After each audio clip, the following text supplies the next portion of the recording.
CM house में बैठक के बाद एक्शन में आई भारतीय जनता पार्टी। दतिया उपचुनाव में हार की समीक्षा के लिए 2 सदस्यीय समिति का गठन कर दिया गया है और समिति चुनाव से जुड़े जिम्मेदार पदाधिकारियों वरिष्ठ नेताओं से चर्चा कर कारणों का विश्लेषण करेगी।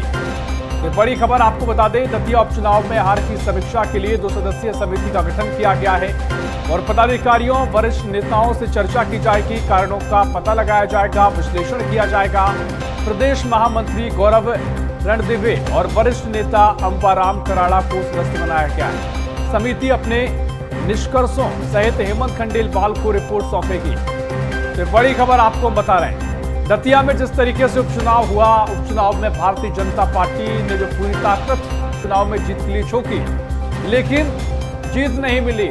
बीजेपी को हार का सामना करना पड़ा। अब उसको लेकर मंथन का दौर शुरू हुआ है। आखिर क्या वजह है?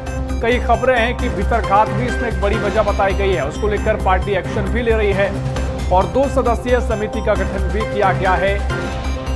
हार की समीक्षा के लिए यह समिति बनाई गई है और समिति चुनाव से बड़े जिम्मेदार अधिकारियों से बातचीत भी करेगी। और इसी खबर पर और जानकारी लेंगे, भोपाल से हमारे सहयोगी मनोज राठौर हमारे साथ लाइव जुड़ गए हैं।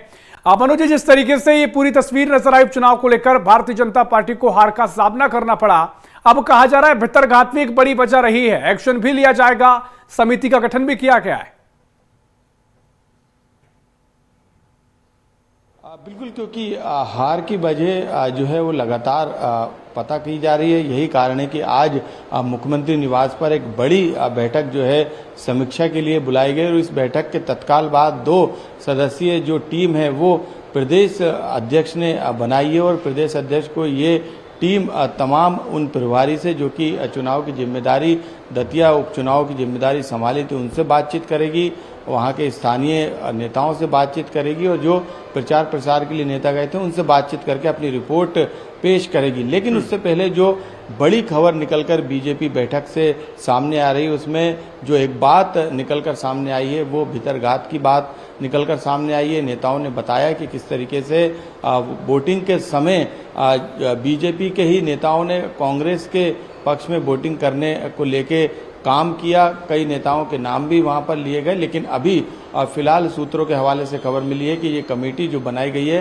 प्रदेश स्तर की 2 सदस्यीय, ये कमेटी जो है रिपोर्ट पेश करेगी और इसकी रिपोर्ट के आधार पर तत्काल एक्शन लेने की तैयारी में बीजेपी प्रदेश स्तर का संगठन है। और ऐसे में आने वाले समय में बीजेपी की दतिया कार्यकारिणी यानी जिला स्तर की कार्यकारिणी को भंग किया जाएगा, जिला अध्यक्ष को हटाया जाएगा, जिला अध्यक्ष की टीम को हटाया जाएगा। कई 20 से 25 ऐसे पार्षद हैं, उन पर भी गाज गिरना तय मानी जा रही है, उनको भी कार्रवाई का सामना करना पड़ सकता है। लेकिन सबसे बड़ा नाम पूर्व मंत्री नरोत्तम मिश्रा है, जिनको टिकट नहीं देने को लेके जो बवाल हुआ था और भीतरघात चुनाव के दौरान सामने आया, तो उनको लेकर जरूर दिल्ली स्तर पर एक्शन लिया जा सकता है। दिल्ली स्तर पर उन पर कार्रवाई की बात सूत्रों के हवाले से की जा रही है। ऐसे में प्रदेश स्तर की रिपोर्ट के आधार पर दिल्ली कार्रवाई तय करेगा कि किस तरीके की कार्रवाई नरोत्तम मिश्रा के खिलाफ की जाए, क्योंकि जो बात सियासी तौर पे अभी तक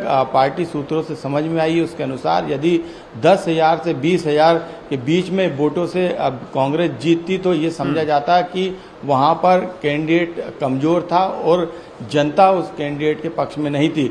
लेकिन संगठन ने चुनाव लड़ा और 6,000 की लीड जो है वो कोई बड़ी लीड नहीं होती। यही कारण है कि उसी को लेकर जो है अब कई बयान जो अभी तक सामने निकल कर आए हैं ग्वालियर अंचल संभाग के नेताओं के, लगातार उनकी रिपोर्ट जो सामने आ रही है, जो संगठन को उनके द्वारा दी गई है, उनके द्वारा जानकारी बताई गई है, उसके अनुसार नरोत्तम मिश्रा को टिकट नहीं मिलने के बाद नाराज उनके समर्थकों ने भीतरघात किया है, यानी बीजेपी के पक्ष में वोट नहीं डालने को लेकर माहौल बनाया और कांग्रेस को वोट डालने को लेकर कार्यकर्ताओं ने वहां पर काम किया, जो कि पार्टी के अंदर सबको समझ में भी आ रहा है। ऐसे में बड़ा एक्शन बीजेपी प्रदेश स्तर पे ले सकती है और नरोत्तम मिश्रा के भविष्य को लेकर हाईकमान जल्द बड़ा फैसला भी लेगी।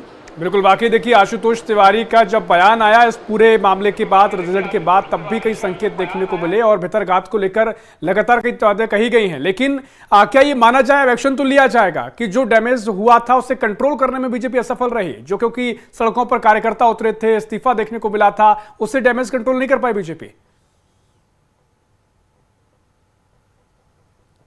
करीब 100 से ज्यादा बड़े नेता मुख्यमंत्री डॉक्टर मोहन यादव उसमें शामिल है, हेमंत खंडेलवाल डिप्टी सीएम मंत्री, केंद्रीय मंत्री शामिल है, उन्होंने मोर्चा संभाला था। 100 से ज्यादा ऐसे दिग्गज नेता जो है वहां पर प्रचार प्रसार। बिल्कुल बिल्कुल मनोज जी, आप बने रहिए हमारे साथ, आप पर मैं लौटूंगा और इसी खबर पर और भी चर्चा करेंगे। हमारे साथ भारतीय जनता पार्टी से डॉक्टर प्रेम व्यास जुड़ गए हैं और कांग्रेस की ओर से अंबिका शर्मा जुड़ गए हैं। प्रेम व्यास जी, पहले आपके पास आऊंगा क्योंकि जिस तरीके से चर्चाएं थी कि पार्टी में जब टिकट नहीं दिया गया नरोत्तम मिश्रा जी को तो जो नाराजगी देखने को मिली थी, बताया गया बाद में सब कुछ ठीक है, लेकिन चुनाव में हार का सामना करना पड़ा है। अब पार्टी क्या कुछ तैयारी कर रही है? देखिए, मुझे लगता है कि भारतीय जनता पार्टी विचार आधारित पार्टी है। दूसरी तरफ है कि लोकतंत्र का हमने सदैव सम्मान करा है। हमारे सभी कार्यकर्ता वहां पे पूर्ण निष्ठा के साथ में धरातल पर कार्य करते, लेकिन वास्तविकता में आत्मचिंतन की आवश्यकता थी और मुझे लगता है कि अब आत्मचिंतन भी होगा, आत्ममंथन भी होगा और समीक्षा भी होगी कि वास्तविकता में अगर वहां पर कोई कमी रही है तो वो कार्यकर्ताओं के कारण थी, वहां क्षेत्र की जनता के कारण थी, या कोई और भी अगर वांछित पहलू रहे हैं तो निश्चित रूप से उस पर संज्ञान लिया जाएगा। बिल्कुल प्रेम व्यास जी, क्योंकि आशुतोष तिवारी जी ने रिजल्ट के बाद भितरघात के संकेत दिए, कई तरह के सूत्रों के हवाले से भी खबर है भितरघात तो हुआ है। क्या एक्शन आगे माने? और नरोत्तम मिश्रा जी को लेकर भी कई बातें कही जा रही, समर्थकों की वजह से भी उनके बूथ पर भी नहीं जीत पाया आप। देखिए, मुझे लगता है कि संगठन समीक्षा करेगा, स्थानीय इकाई का जो प्रदर्शन रहा है वो कितना अनुरूप और अनुकूल रहा है, उसके बाद में कार्यकारिणी का पुनर्गठन। और ये हर चुनाव के बाद में भारतीय जनता पार्टी की परिपाठ की रही। आप देखेंगे इसके पूर्व में अगर कोई उपचुनाव या संगठनात्मक प्रक्रिया हुई है, उसके बाद में जिला कार्यकारिणी के प्रदर्शन के अनुसार उसमें बदलाव भी हुए हैं। और अगर कोई अनुशासनहीनता पाई जाती है तो निश्चित रूप से ये हर कार्यकर्ता के ध्येय में है कि विचार आधारित पार्टी है। ठीक है, अब क्या पार्टी आगे क्या एक्शन लेती है वो देखेंगे। अंबिका शर्मा जी जुड़े हुए। अंबिका जी, क्या कुछ आप कहेंगे? आपको तो जीत मिल गई जिसका दावा कांग्रेस कर रही थी, अब पार्टी भारतीय जनता पार्टी जो है मंथन भी कर रही है, आगे क्या वजह है और क्या एक्शन होगा वो देखना होगा। सबसे पहले तो दतिया की महान जनता के प्रति कृतज्ञता ज्ञापित करता हूँ।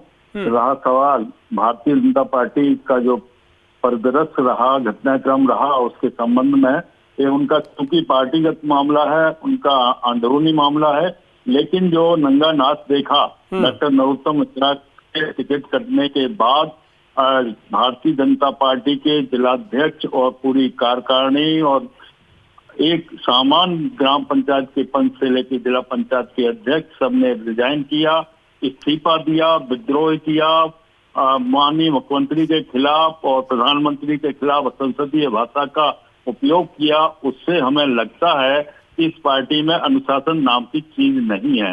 अनुशासन यदि होता तो तत्काल उसी समय ये लोग कार्रवाई कर देते, लेकिन ये संगठन आधारित पार्टी नहीं बची, ये व्यक्ति विशेष पर आधारित पार्टी है। क्योंकि पूरी दूसरा मेरा निवेदन है कि हम अनुशासित संघ हैं।